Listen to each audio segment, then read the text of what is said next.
All right, hello everyone. Welcome to the last attachment conversation this semester. I can't believe the semester is almost over. I really enjoyed the conversations we had, and I'm very happy about the conversation we're going to have today with Dr. Hani Henry, who is the chair of the psychology department. He's also a clinical psychologist. He's very much engaged with research as well, especially when it comes to the central role of culture and its impact on different kinds of psychological processes, especially with members of marginalized and underprivileged communities. Such an important topic, to be honest, and I'm very, very excited to talk to him about that today. I also have to say, on the personal level, he's one of the wonderful people who taught me in the master's program, and I'm very grateful to him for that. So it's such an honor to have you with us, Dr. Hani, today. Thank you. The honor is mine. Thank you for inviting me. So in our attachment conversations, we usually talk about very different topics. However, I would say that most probably when people think about attachment, they think about parent-child relationships or micro relationships, if we can put it that way. Our previous attachment conversations, actually, we were talking about IFS and how we can have secure attachment with our own internal parts and that kind of thing. Today, we're talking about it on a very macro level. Yes. So attachment to the land, to the culture, to the country, that kind of thing. So I think it's a very important topic, and we don't talk about it as much. So I'm very happy that we have someone who does research and who focuses on that. So if we can start by you telling us a little bit more about what got you interested in that concept and that topic in particular. Well, as an immigrant myself in the US, I lived the full life of the immigrant. And, you know, when you go to a PhD program, people tell you have to be objective. Don't study things that are close to your heart, because you need to look at these things in a way that doesn't get biased by your subjectivity. But I was lucky enough to be in a pluralistic program that encouraged qualitative research, and they saw subjectivity as an important aspect of doing research. And so you don't have, yes, you have to have positionality. You have to say, well, this is my position when I do this this approach, and use certain rigorous methods to make sure that the bias is managed, but you don't deny your subjectivity. And so I was encouraged by my advisor to delve deeper into the issues of immigration. And of course, when you go to the US, people say how lucky you are. You have opportunities for you and for your children. You freedom. You have you may be fleeing persecution. You may be someone who wants to have more chance to express your opinions without going to prison. Beautiful things about being in the US, of course, economic opportunities. But there was a part about immigration that people haven't really covered a lot, which is related to loss and mourning, and like how people go through a process of grief. And is this a healthy way of doing grief? And so I found that some people do cling to their culture, and they don't want anything to do with the host culture. You know, like in Florida, for example, you have Little Havana, where people don't speak, people from Cuba, they don't speak a single word of English, and certain areas also in New York. And now on the other hand, you get people who are totally assimilated, and they forget about their culture, and Tariq becomes Derek, and Osama becomes Sam, and they really literally change their names. And so I said either clinging or denial, but we kind of like, I looked at a model called the continuing bonds model of mourning, where people can actually continue to have bonds with their culture in a way that allows healthy healing or healthy mourning. And once they do that, they're also able to engage in an internal dialogue with the internalized voice of the host culture. So you have two voices. You already assimilated your own cultural voice. You didn't dismiss it. But at the same time, the healthy grieving or the healthy mourning would allow you to be open to the host culture. So you have this kind of like integrated model and inner dialogue between the two cultures. And I know this is not exactly attachment, but when you think about internalization of cultures, it is close to attachment. I will come to how that relates to attachment in a second, but I have to say, as you're talking about that, I'm having flashbacks about our graduate class discussions about these concepts, and I remember how you were very passionate about them, and it was very enlightening, honestly, to think about these in such a different perspective. from the mainstream, at least, or what we read in the books. So if we want to bring that a little bit closer to attachment, and for example, when we say about someone, that person feels like home, and home is initially a physical space. How does that happen? What does it mean to have attachment to a place? That's an excellent question. We think about attachment, there are two elements of attachment, right? There's the internalization of the secure base, and then there's also the sense of security, sense of identity when we attach to our primary caregiver. So we do internalize spaces, we do internalize food, we do internalize smell. Sometimes, you know, we do internalize even certain types of experiences that are unmatched anywhere. So I feel like it gives us this sense of, it reduces our anxiety. You know, we travel a lot abroad, and by 5th day or 6th day, my wife says, "وحشتني مصر," you know, I miss Egypt. So there's something about this bond, this attachment, the same we have for our family or for our primary caregiver. So it's something about sensory familiarity. I don't know if you remember, there was this trend, there's a supermarket in the US, Trader Joe, and they finally released the Egyptian bread. I don't know if you've seen these crazy videos where people were so excited about it, although it's frozen, it's not fresh from the oven as we get it. But it was so amazing, like how people just felt so close to that, that sensory stimuli. The same thing we felt towards our parents. So if the same way our parents do it, the place give us memories, emotional experience, give us sense of continuity and identity, and also it's a container. Of course, there are exceptions, people don't feel safe in their countries, and I have questions about that. But if you think about it, it doesn't really change much from when you think about it related to our family, the internalization of stimuli, the sense of security, sense of containment, and of course this can differ from one person to another. Yeah. I definitely agree with that, and I think also the sense of belonging that you have in your culture kind of mirrors the belonging that you can feel in your own family and that kind of thing. But I'm also thinking about people who might have healthy, secure relationships with their parents. However, their external environment in their country and in their culture might also be facing things like wars, poverty, discrimination, all these kinds of experiences that can also affect one's sense of self. So how does that affect this is why it's important to read the work of Salman Akhtar. Salman Akhtar has really influenced me as a graduate student and continues to influence me. I actually call this a split emotional map of reality. It's like you feel safe at home, but then outside you feel like such a dangerous place to be at. And so sometimes we accuse certain people of being socially avoidant or being schizoid or schizotypal. But you know, if you have this wonderful sense of security at your home, the world can sometimes feel very threatening, very dangerous, right?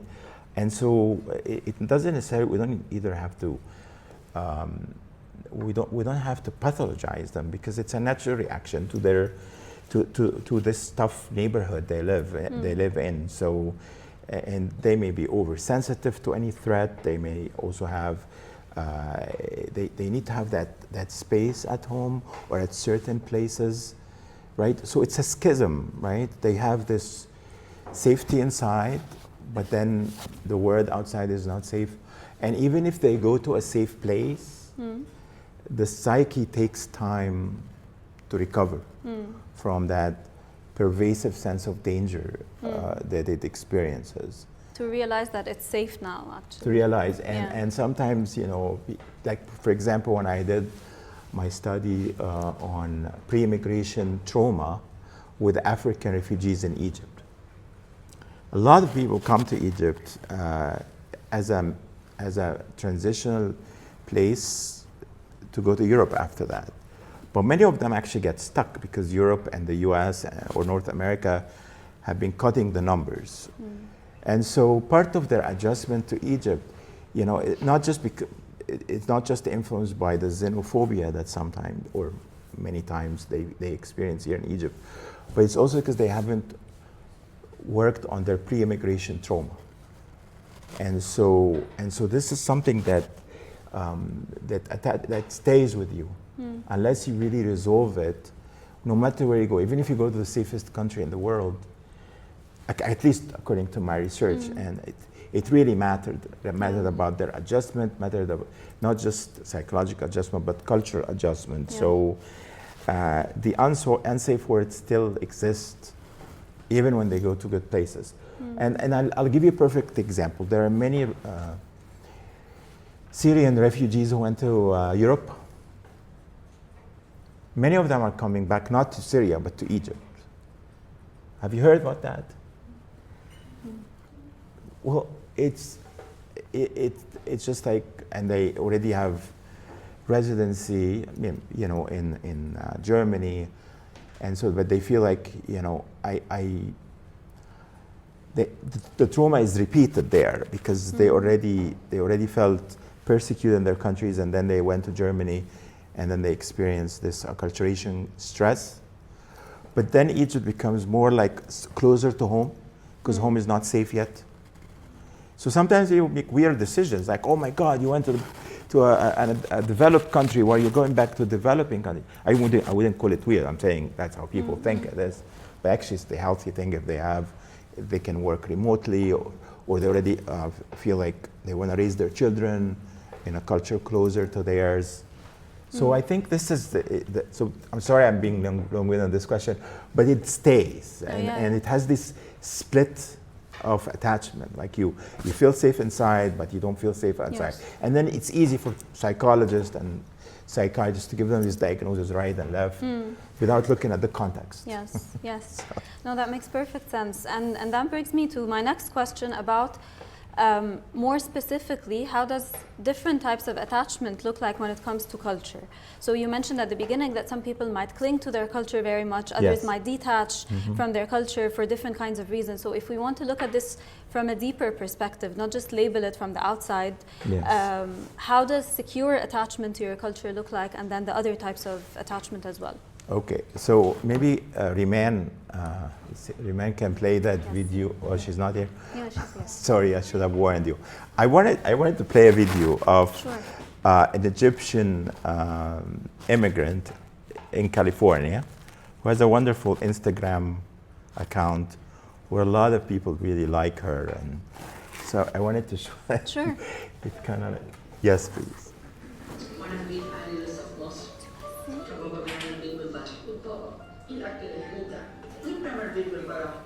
So weird. بعد ما دخلت امريكا ما بقتش اكل غير الاكل ده. ما عرفتش قيمه الاكل ده غير لما اترميت لوحدي في اخر الدنيا. بعد ما بنهرب من اصلنا نكون فاكرين السنه 20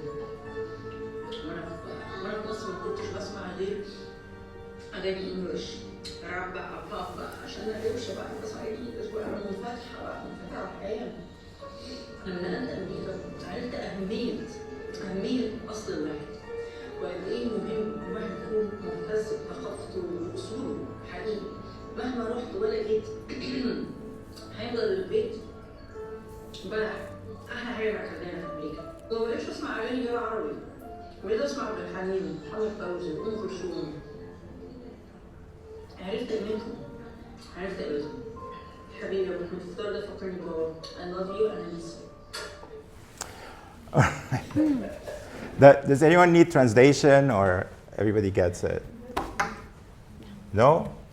Okay. So she has actually all the type of attachment.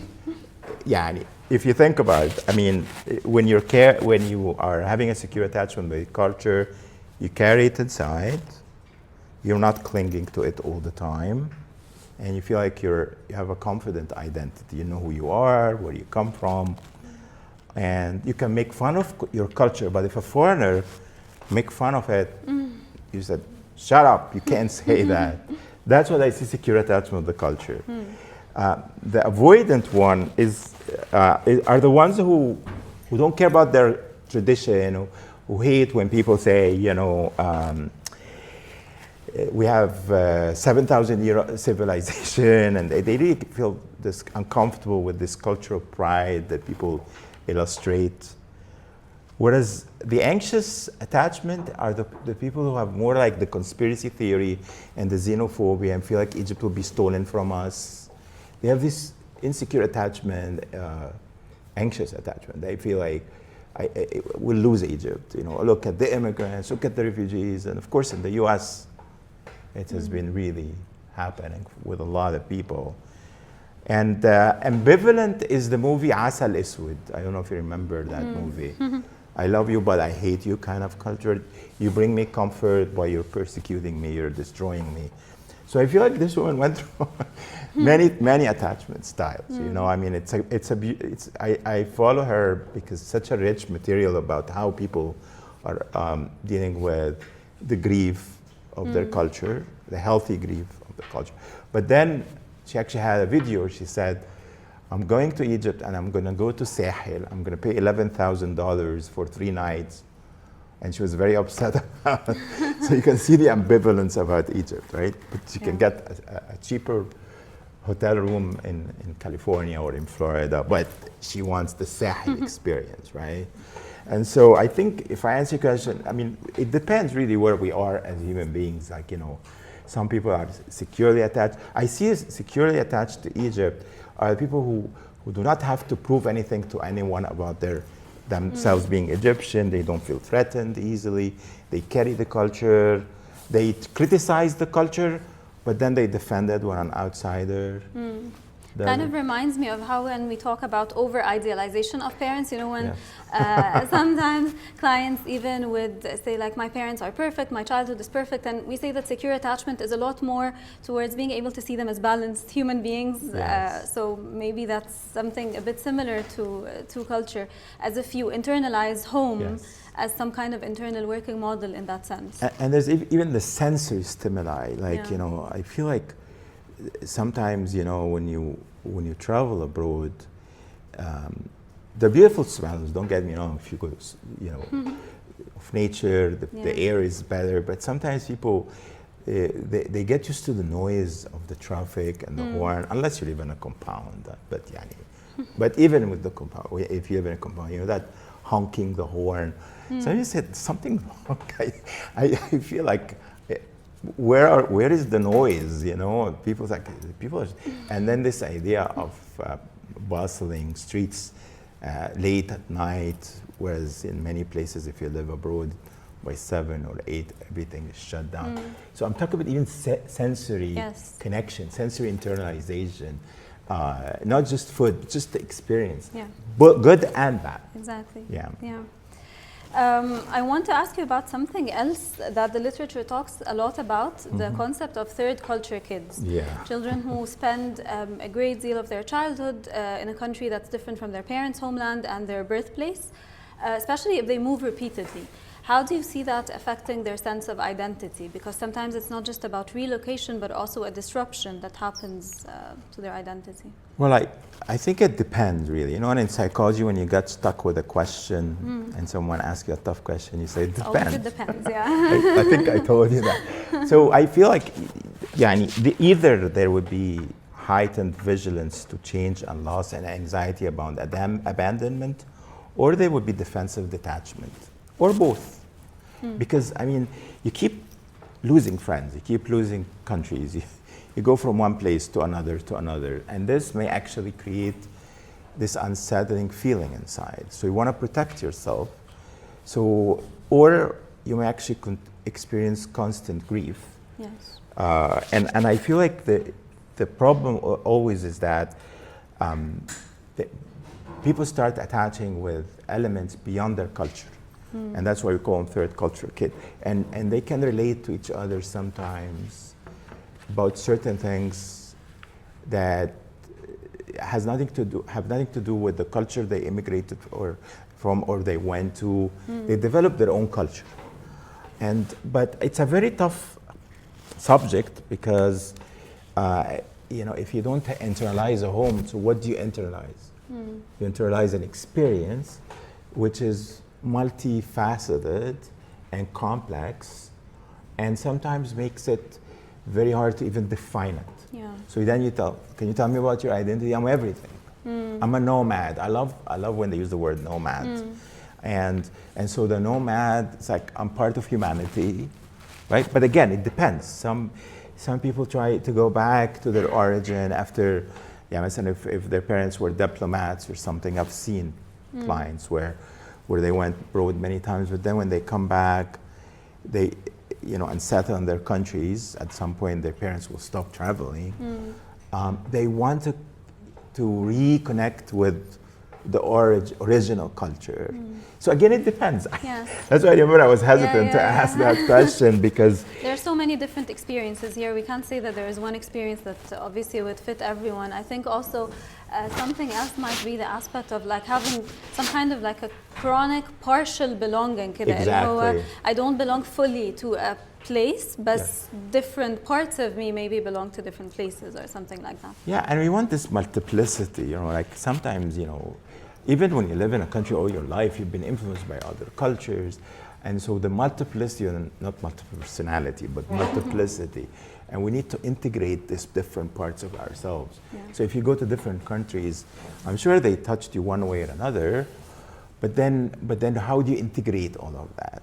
And do you have an integrated ego that allow you to have this inner dialogue and continue to experience the richness of the experience? Or are you going to be kind of like clinging or, as we said, detached from anything? It's a possibility where people just don't want to be part of anything. But it's important for them to adapt to whatever the entity or the identity, that they have developed through the years. And it's okay to have multiple identity. I mean, by the way, when you study at AUC, you have your own cultural identity, but you also integrate, Western identity, non-Western identity. You connect with other people. This multiplicity of the self and the dialogical self is something that allows us to have a more integrated and a whole life. And I think they have a beautiful opportunity there.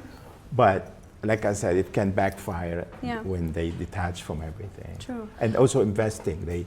Many of them would go to a place, okay, I'm going to invest in friendships, but then I'm going to leave these folks. So the attachment would not be always ideal there.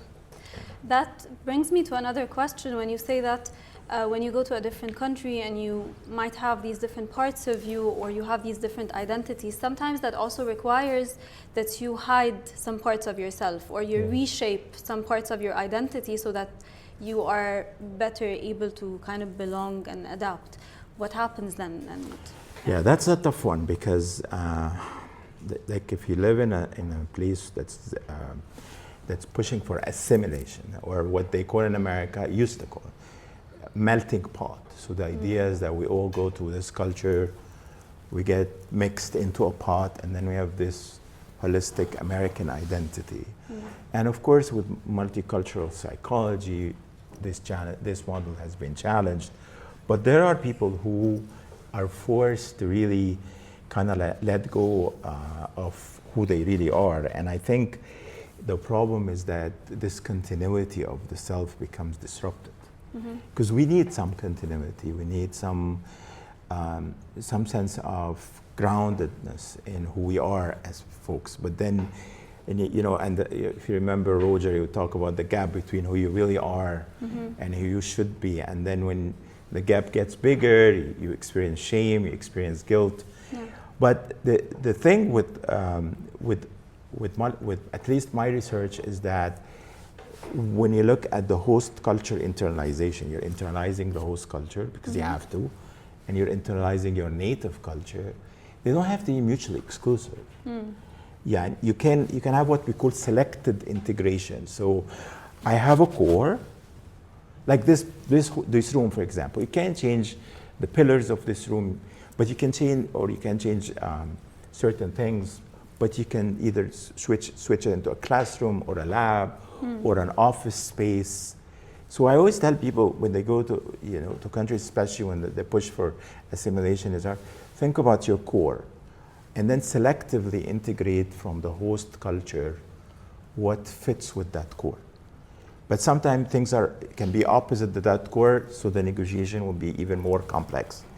But but someone said, but I don't have a quota, but that would be more complicated.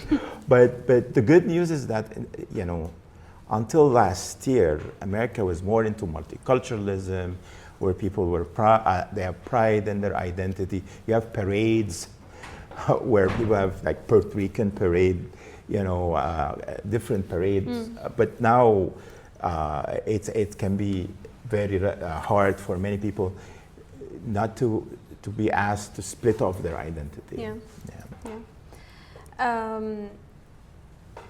If they have to split off some part of their identity, I'll just follow up on that for a second.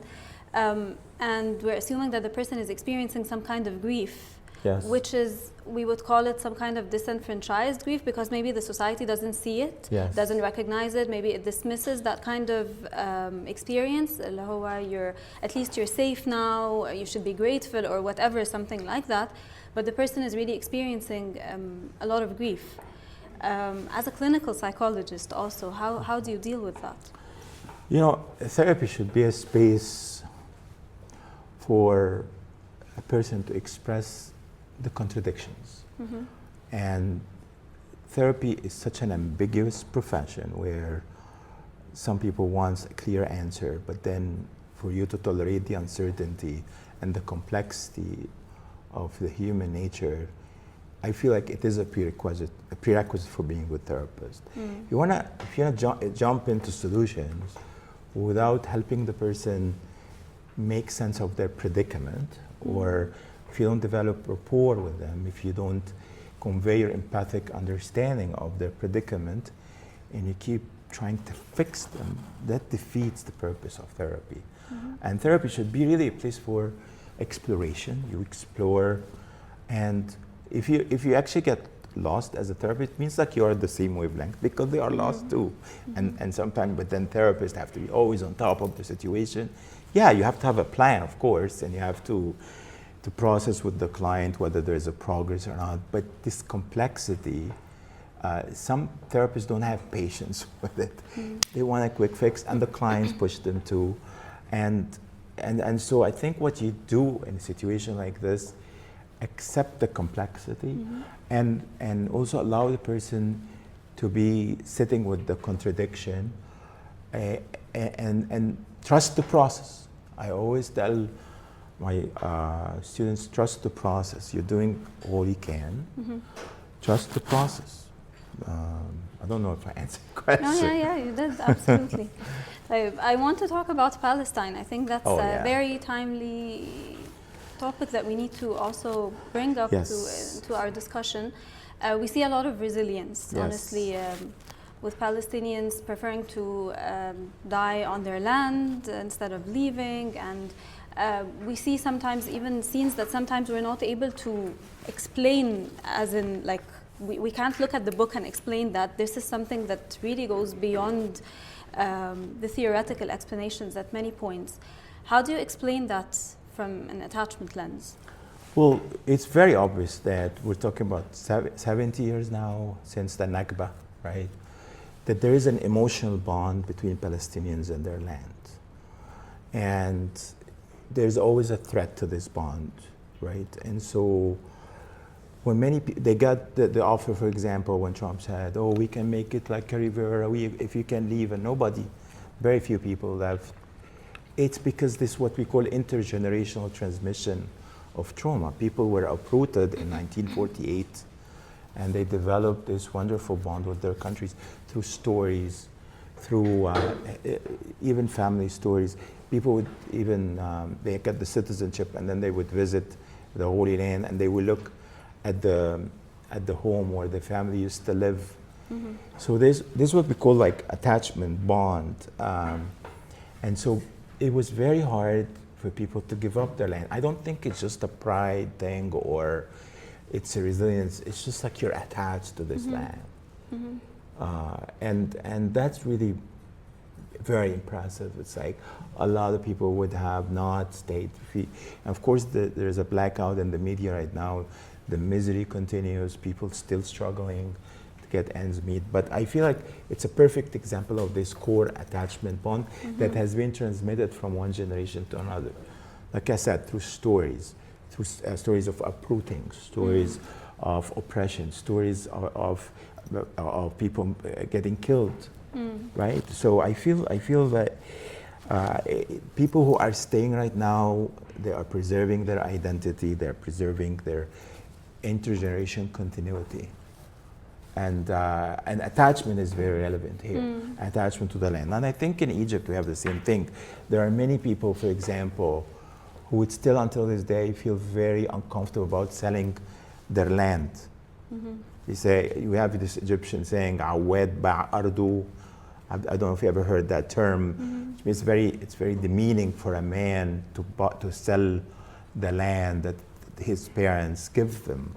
And so there's something, and also there's this famous movie Al-Ard, where Mahmoud al-Maligi was at the end of the movie, he was grabbing into the plants because they want to get rid of him and occupy the land by the Basha.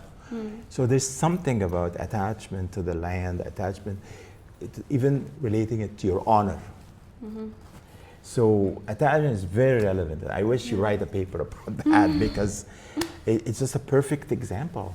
Yeah. Because a lot of people are just saying they got many bribes to go to South Africa. If you remember this guy and everything he wanted to do with their land, but this attachment. No, I want to live in a tent, but I wouldn't leave my land. I don't see it anywhere else. Yeah, I definitely agree. And I love that you mentioned the stories, also I think the collective grief, the collective narrative, like these are things that also really strengthen this kind of attachment and bond. Yeah, and Edward Said has a lot of work on this. I mean, amazing, very rich work. Yeah, I agree. So, how is forced displacement different from other types of separation? I think it's the worst. I think it's because you don't have a chance to grieve. You're traumatized. You don't say goodbyes. It's a very traumatic hit to the psyche when something like that happened, and also especially when the forced migration, you don't have a chance to go back. And so I think the trauma is very unsettling. It's one of the hardest. Again, when I did my studies on African refugees in Egypt, there were actually certain tribes in Africa that they took pride in raping women from other tribes. And not only they raped them, but they had a mark on their face so that the woman will continue to be marked as raped. It's how brutal it can get. And so think about this woman. She's going to any country and she has that mark that she was raped. I know I should have given you trigger warning. It was very heartbreaking when I was doing the study. And so it's unsettling. Because with forced migration, there is always trauma, there's always war. So you don't even have to say goodbye to your country. You don't. The rupture is total, really.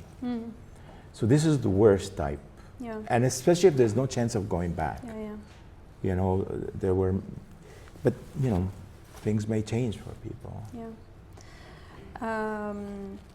I know we talked about therapy with regards to grief, but is there anything else that you'd like to add? Because I know many of the students and professionals who attend with us the conversations are usually also interested in the clinical and counseling experiences when it comes to our topics in general. So when you work with clients who are undergoing these types of struggles to balance who they are with who they need to be and these kinds of struggles, do you like to add anything with regards to this? Yeah, I think the key element of therapy is to tolerate the uncertainty that these folks are experiencing. And if you cannot, I always tell that sentence that I borrowed from one of my advisors. If you cannot stand the heat, stay away from the kitchen. Because there's going to be a lot of pain, there's going to be a lot of agony, and we actually serve as containers. And sometimes we may end up having compassion fatigue, or we may have a negative reaction. I know in my clinical psychology class there was this kind of like, how can a therapist have tears when they hear something, and there was a huge debate about that. But I think humanity matters here, and you need to take care of yourself too, because, you know, even if you don't hear about traumatic stories, but this idea of yearning, this idea of regretting the decision. A lot of people will come to you and say, I think I made a big mistake. But then you would go back to the decision, and as long as they really studied the decision, then maybe you can suggest to them that maybe it was the right decision at the time. You didn't have a hindsight. You didn't know what would happen. But I think the key for working with immigrants and folks who are negotiating their identity is this idea of containment, this idea of accepting that there's not always a resolution. You can live with your multiplicity, and that actually can make you a richer person. You don't have to choose one over the other. You don't have to be mutually exclusive. You can always have this inner dialogue within you. But another thing that therapy can actually help is that if you can also watch your own countertransference, because you know, attachment, you know, we all have issues with attachment somehow, whether with our country, whether our primary caregivers. So I think it's important to take care of yourself and to make sure that you have a clear understanding of your own stuff before you delve into this difficult work. And part of the work can engage trauma as well. But with therapy, there is this, I know that sounds confusing, there is a psychotherapeutic model called assimilation of voices. So if we have, let's say you're a compulsive caregiver, you care too much of people, but then the part of you that want to be taken care of, you've been repressing it, you've been getting it out of the way, but then all of a sudden it starts acting out. The voice, it's a voice, it's a therapeutic voice. And sometimes you hear it in therapy session where the person even pitch, actually there has been research about that, their pitch changed when that voice emerges. And so with that assimilation model, I'm not talking about cultural assimilation, saying assimilation of inner experiences. This idea of therapy is to allow the different parts of you to emerge and to have this kind of like integration. And integration doesn't mean like one cancels the other. It reflects your richness as a human being. It reflects that you are multi-layered and that you can have contradictions within, and that's part of the human experience, having contradiction. But I think that one of the things that we also can work with therapy, I have some notes here, is that think about your own values, right? Because, I mean, sometimes when you have a client comes to you, let's say they live in Egypt, and then they start really having issues with Egypt and complain about the individuals, right? And they, not to the extent that they insult Egypt, but they feel that they are not treated well here. So the natural reaction for someone, especially if they are the ones who are securely attached, I'm going to have a personal reaction to that person. No, please bracket your reaction, because you need to value the person and have an empathic position, because it might be for them the natural response to talk like that. But of course there are limits. You don't want to be also abused, and you don't want to be cursed. But I think for you to give that therapy space that allow people to trust you, that they can say whatever comes natural to them, is really key. And this can be very hard when you work. When I worked in the US, I was an immigrant, so an immigrant was upset about America. Okay, fine. But then my colleagues who were US citizens, they would come in supervision and say, I get to a point where I feel like the person is being paranoid. It's not that bad. And so they didn't bracket their values, and it's all about them. It's not about you as a therapist, it's about the client. And your job is not to verify whether they're right or wrong. Your job is to validate their predicament and convey your empathic understanding. So it's a messy work sometimes. And you need to seek supervision and consultation, and you need to have self-care, especially when people talk, like when you talk about the trauma, a lot of traumatic experiences that can happen. This idea of people get in America, in Egypt, in the US, for example, I'm doing online work with someone who applied for asylum in the US and has been away for 15 years, can go back. It's devastating for them, because they go back, they lose their asylum, and so some people feel getting stuck, and then you'd say, but why, you want to provide that space for them to express anything and appreciate their multiplicity. Yeah. Another long-winded answer. No, very, very important reminders. Relationships for are all of us. messy, Yeah, right? they So are. even in therapy, They are.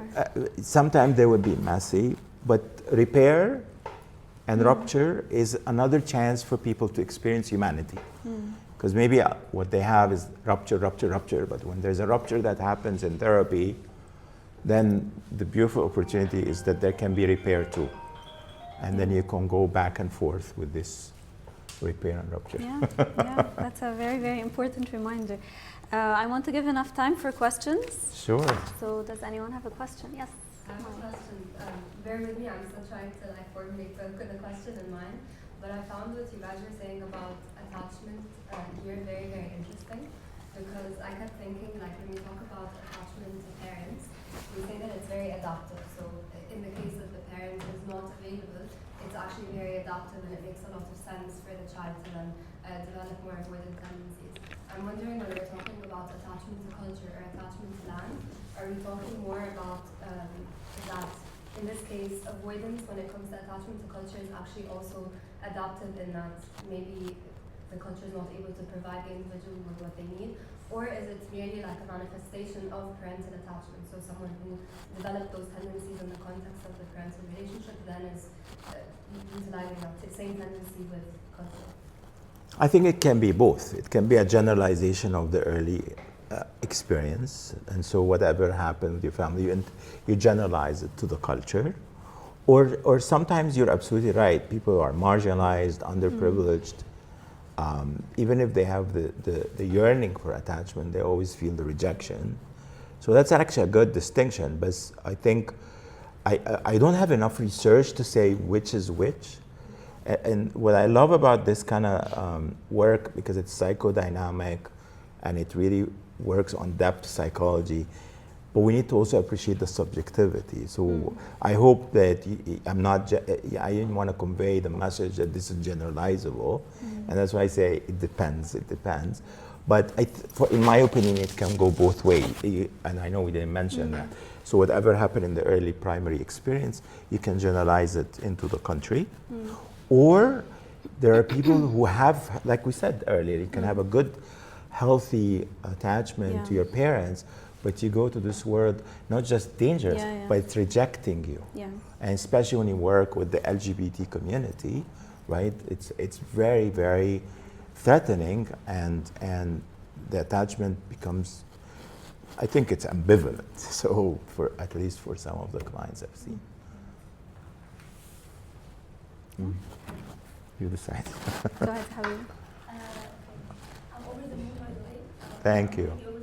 ممكن تعلي صوتك شوية.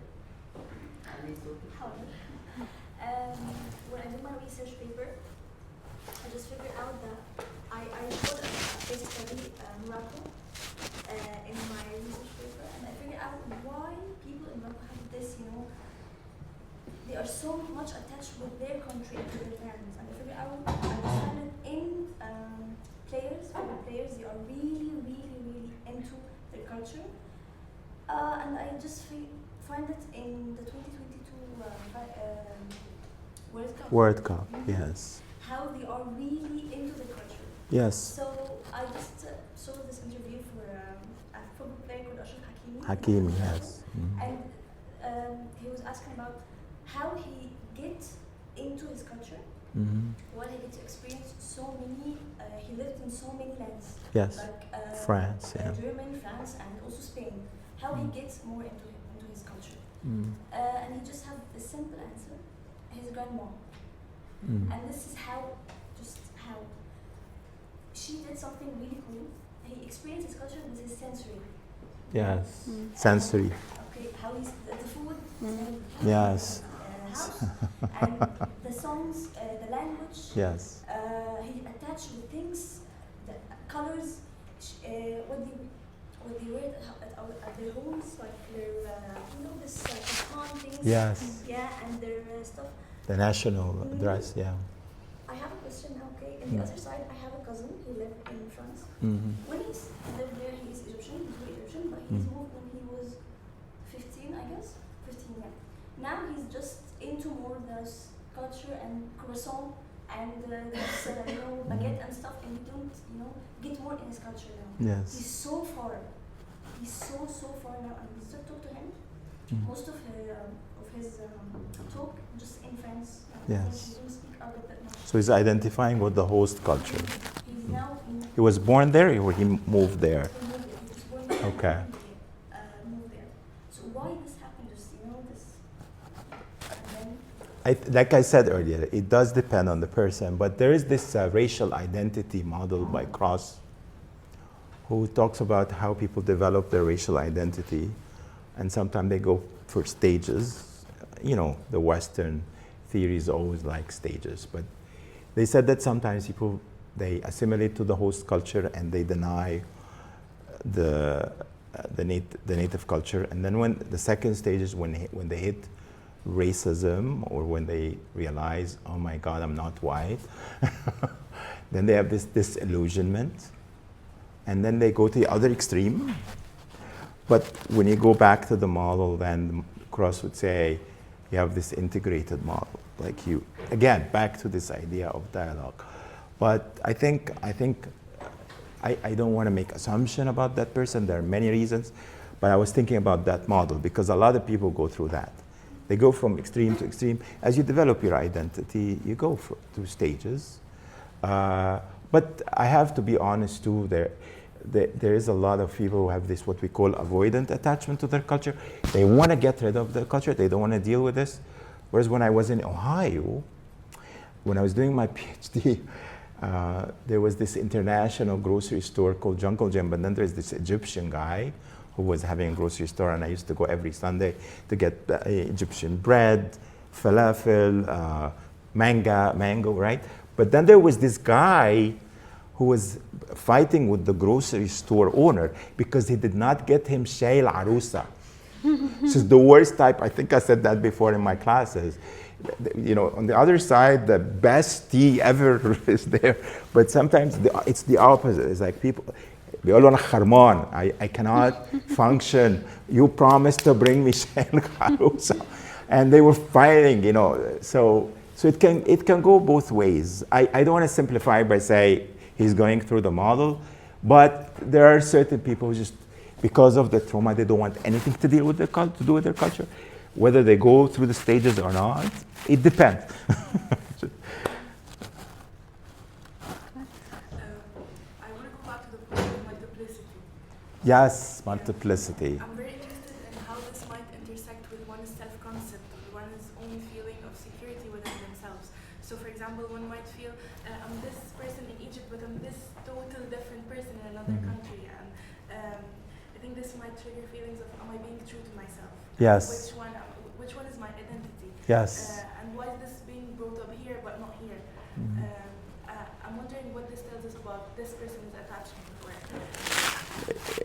It's a work in progress where people feel like, that's what therapy can help. That's why, you need to have that assimilation of voices, and you need to have this inner dialogue, right? But they're not mutually exclusive. I think the problem is like when someone has what we call cultural conflicts, for example, and especially happens with families who want to raise their kids a certain way, but they see the acculturation gap with their kids. So his male kid, for example, start wearing earrings, and then they become so upset. And so I think it really, and I'm not saying therapy is the only way, but as long as there's no conflict, it's a work in progress. But people need to acknowledge it. The problem is that they don't acknowledge that. And they have this split. Yeah, I remember my cousin used to tell, her kids were born and raised in the US, but we say, this is what we do and this is what Americans do. But wait a minute, they're Americans. So I think parents play a big part too on how much they encourage this integration. But we need to fight assimilation. Assimilation means you let go of your culture and you only absorb the host culture. Being grounded and having this core is very important for human function. Very important, at least according to the research I've conducted. True, I agree. You're welcome. Do you have time for one more question? Yes, I have a class, but we have time, yes. Okay, one more question. Yes, thank you so much for the talk. Of course. You mentioned about refugees who must have come to Egypt and they're kind of stuck here and they want to go to Europe, they're not doing أي حاجة هنا. Yeah. Yeah, and you see it برضه with adolescents, مثلا they're not studying, they're not Yes. doing anything because the idea of life is somewhere else. Yes. But still you see this also with clients who think immigration is the key. Yes. Once they go live abroad, everything will Get be disillusioned. and there's this كده notion إنه or dream and illusion إنه life is somewhere else, the future Yes. is somewhere else. Yes. So I'm curious, how would you work this idea in the UK? It's very close to a with state to be in. Yeah, I mean, it depends on the type of therapist. There are some therapists who would actually go into business. Can you try to be pragmatic, your gains and your losses? But in my style is for people to encourage them to make the right decision from them. You believe that they have the ability to make the decision. Again, therapy is a space for exploration, and you need to be careful because even if you, like I went through the experience of immigration, and I know how hard it is, but you need to refrain, you need to compartmentalize your bias because at the end it's their life. You can give them an advice, but it's based on your life, not theirs. So tolerating the uncertainty is really key, but also providing the space for them to struggle with the contradiction. But then you have to have the faith that whatever decision they will make will be best for them. And if they can't leave, Huh? mostly they can't leave. And some of them can't leave. بس فكرة الtolerance of the ambiguity and being patient and not jumping into solution. Because if you give them a solution, it will actually be based on your but lots of patience, lots of containment, lots of encouragement, and lots of faith in their ability to do what's right for them. This is really key. I know it's ideal, but Thank you very much Of course. for this conversation today. thank you. I really enjoyed it, and I think it's such an important topic, so thank you very Thank much you. for shedding light on that. No, I enjoyed it. Thank This you. concludes our conversations for this semester. See you, inshallah, in the fall. Thank you you. guys for attending.